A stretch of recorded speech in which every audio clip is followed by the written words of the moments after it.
Chapter 35. 30 seconds can be very long sometimes.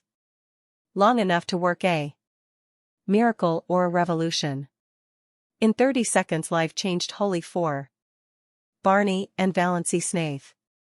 They had gone around the lake one June evening in their disappearing propeller, fished for an hour in a little creek, left their boat there, and walked up through the woods to Port Lawrence 2 miles away. Valency prowled a bit in the shops and got herself a new pair of sensible shoes.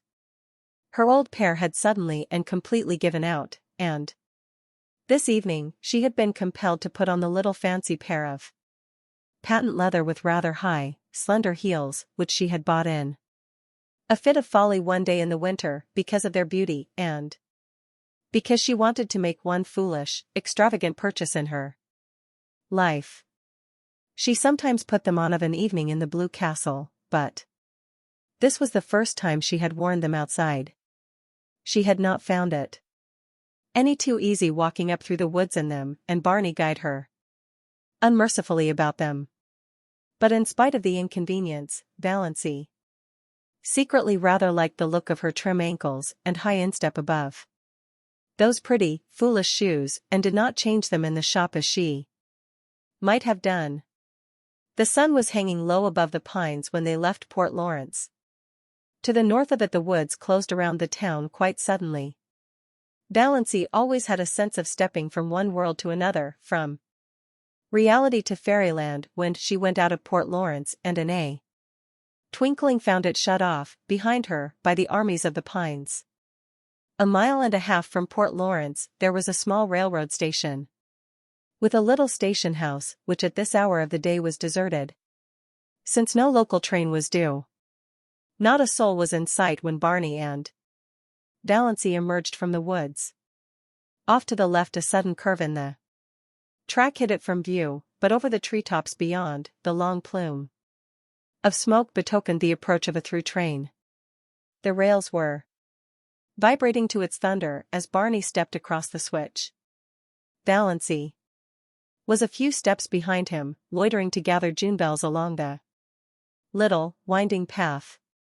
But there was plenty of time to get across before the train came.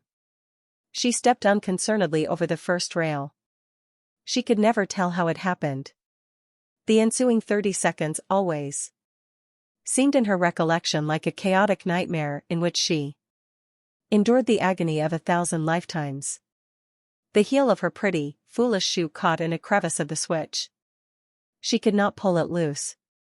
Barney, plus or minus, she called in alarm. Barney turned, saw her predicament, saw her ashen face, dashed back.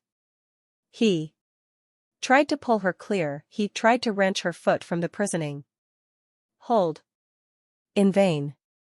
In a moment the train would sweep around the curve, would be on them. Go quick, you'll be killed, Barney, plus or minus, shrieked Valency, trying to push him away. Barney dropped on his knees, ghost white, frantically tearing at her shoelace. The knot defied his trembling fingers. He snatched a knife from his pocket and slashed at it. Valency still strove blindly to push him away. Her mind was full of the hideous thought that Barney was going to be killed. She had no thought for her own danger. Barney, go, for God's sake, go, plus or minus. Never, plus or minus, muttered Barney between his set teeth.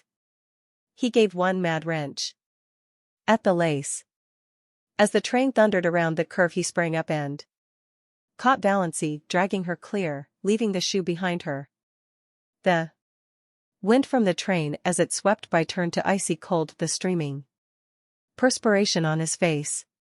Thank God, plus or minus, he breathed. For a moment they stood stupidly staring at each other, two white, shaken, wild-eyed creatures. Then they stumbled over to the little seat at the end of the station house and dropped on it. Barney buried his face in his hands and said not a word. Valency sat, staring straight ahead of her with unseeing eyes at the great pine woods, the stumps of the clearing, the long, gleaming rails. There was only one thought in her dazed mind, a thought that seemed to burn it as a shaving of fire might burn her body. Dr. Trent had told her over a year ago that she had a serious form of heart disease, that any excitement might be fatal. If that were so, why was she not dead now? This very minute? She had just experienced as much and as terrible excitement as most people experience in a lifetime, crowded into that endless 30 seconds. Yet she had not died of it. She was not an iota the worse for it. A little wobbly at the knees, as anyone would have been, a quicker heartbeat. As anyone would have, nothing more. Why? Was it possible Dr. Trent had made a mistake? Delancey shivered as if a cold wind had suddenly chilled her to the soul. She looked at Barney, hunched up beside her. His silence was very eloquent. Had the same thought occurred to him? Did he suddenly find himself confronted by the appalling suspicion that he was married, not for a few months or a year, but for good and all, to a woman he did not love and who had foisted herself upon him by some trick or lie? Delancey turned sick before the horror of it. It could not be. It would be too cruel, too devilish. Dr. Trent couldn't have made a mistake. Impossible. He was one of the best heart specialists in Ontario. She was foolish, unnerved by the recent horror. She remembered some of the hideous spasms of pain she had had. There must be something serious the matter with her heart to account for them. But she had not had any for nearly 3 months. Why? Presently Barney bestirred himself. He stood up, without looking at Delancey, and said casually, "Degree, I suppose we'd better be hiking back. Sun's getting low. Are you good for the rest of the road, plus or minus?" "Degree, I think so, plus or minus," said Delancey miserably.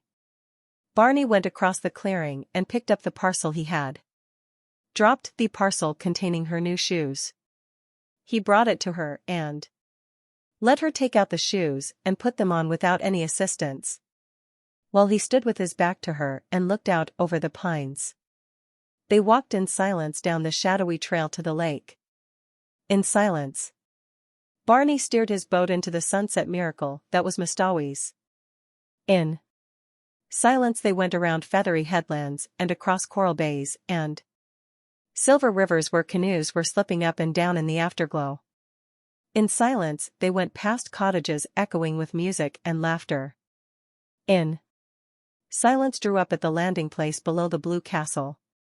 Delancey went up the rock steps and into the house. She dropped miserably on the first chair she came to and sat there staring through the oriel, oblivious of good luck's frantic purrs of joy and Banjo's savage glares of protest at her occupancy of his chair. Barney came in a few minutes later. He did not come near her, but he stood behind her and asked gently if she felt any the worse for her experience. Delancey would have given her year of happiness to have been able honestly to answer, "Degree yes, plus or minus." "Degree no, plus or minus," she said flatly. Barney went into Bluebeard's chamber and shut the door. She heard him pacing up and down, up and down. He had never paced like that before. And an hour ago, only an hour ago, she had been so happy.